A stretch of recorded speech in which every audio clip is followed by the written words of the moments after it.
अच्छा, फिर इन्होंने मुझसे एग्जैक्टली ये सवाल पूछा कि जब मार्केट्स गिरती हैं और फिर आप क्या करते हैं, आप अपने ब्लड प्रेशर का, अपने शुगर का क्या करते हैं, अपने दिल का क्या करते हैं, बंद तो नहीं हो जाता दिल? तो फिर मैंने इन्हें 2008 की बात बताई, बड़े साल पहले की, कि ओजीडीसी की उस वक्त वैल्यूएशन बड़े आराम से 120 रुपए पे बनती थी और मेरे पास अच्छी खासी क्वांटिटी थी। ये रिकॉर्डेड है, 2017 में ये मैंने कासिम अली शाह फाउंडेशन में लेक्चर दिया था, वहां पे ये रिकॉर्डेड है उसमें वाकया। और मार्केट जब 2008 में बंद हुई तो गिरते गिरते गिरते गिरते 46 रुपीज के ऊपर ओजीडीसी आ गया। तो मैंने पैनिक सेल नहीं किया। क्यों पैनिक सेल नहीं किया, मैं वो बात बता दूं। चूंकि मैं उसकी बैलेंस शीट को रेगुलरली फॉलो कर रहा था कि भाई कंपनी पैसा बना रही है, तेल निकल रहा है, तेल बिक रहा है, ये सिर्फ मार्केट का क्राइसिस है, इट विल बी ओवर। और मैंने वो शेयर बाद में 167 में बेचा। अब एक शेयर है ईएनएल, वो भी मेरे पास था।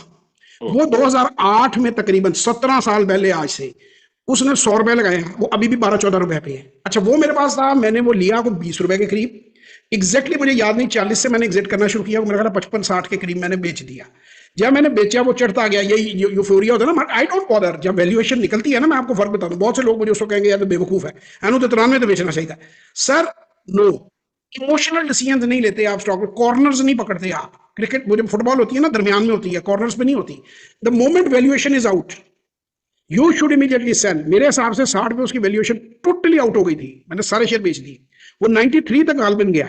17 साल हो गए हैं, उसने दोबारा 60 नहीं देखा, दोबारा 23 नहीं देखा। तो इट इज नाइदर कि आप कूड़ा खरीद के रख लेंगे और 20 साल बाद उस कूड़े को खोलेंगे तो सोना बन जाएगा।